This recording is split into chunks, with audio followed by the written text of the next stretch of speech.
මේ සමාගම මුල ඉඳලාම කරේ රජයට ඕන කරන බස් රථ නිර්මාණය කිරීමේ කටයුතු.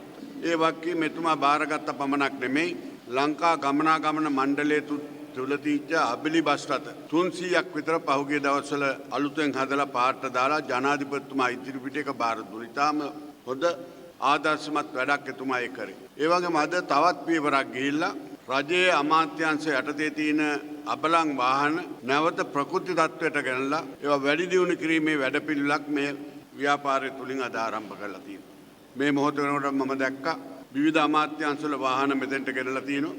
පොලිස් දෙපාර්තමේන්තුවේ වාහන ගෙනලා තියෙනවා. ඉතාම හොඳ යන්ත්‍රාගාරයක් හැටියට පුද්ගලික අංශයත් සමග කරට කර තරම් කරන්න පුළුවන් ආයතනයක් හැට මේ ආයතනය සංවිධානය කරලා තියෙනවා. මම අද අපි කොහේ රජයේ ආයතනයකට ගියත් පොලිසියට ගියොත් අපි ලංගමටම ගියොත් වෙනත් රජයේ ආයතනයකට ගියොත් අමාත්‍යාංශයේ පිටිපස්සේ තියෙනවා වෙනම යාඩ් එකක්.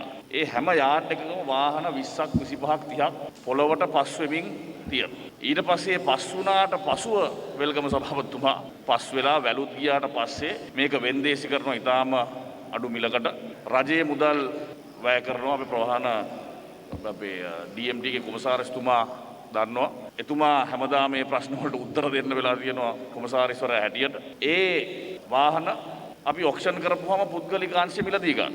අරගෙන ඊටාම හොඳ තත්වයට මේව සකස් කරලා තව අවුරුදු 5ක් 10ක් පාවිච්චි කරනවා.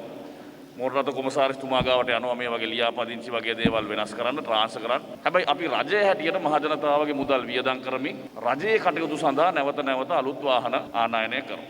නමුත් වාහන තියනවා හැමතැනම එහෙම එදා පොලිසිය ගත්තත් ඒ ආකාරයෙන්ම තමයි.